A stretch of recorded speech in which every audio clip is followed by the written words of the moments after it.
gawa tayo ng monay. I-proof muna natin yung yeast. Ito. Lukewarm water.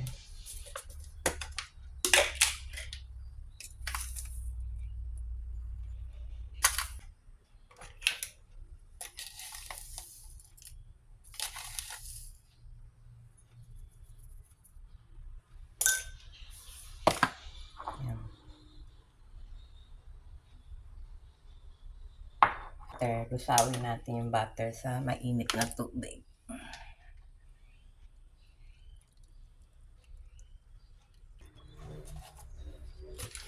Hayaan muna tayong malusaw. Magtatakal tayo ng harina. Maglagay pa tayo ng asukal. Salt.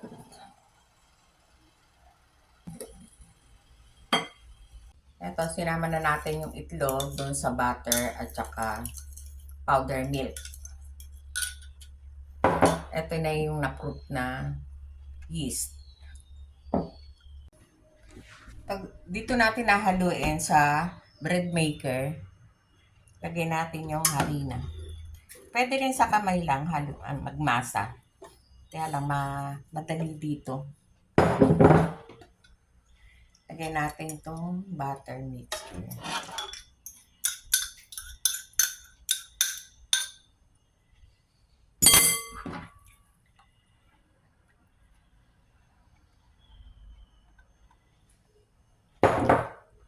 Tsaka yung yeast. Ito yung yeast.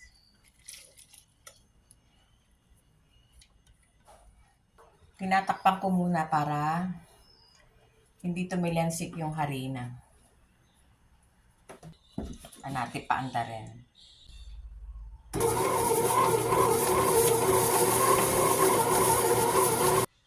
Ito, hinango na natin yung namasang dough. Ito, hatiin lang natin. Yan, nahiwa-hiwa na. Bibilugin lang. Tsaka lalagay natin sa tray. Ito na, paalsahin natin ng 1 oras. Yan, luto na yung monay.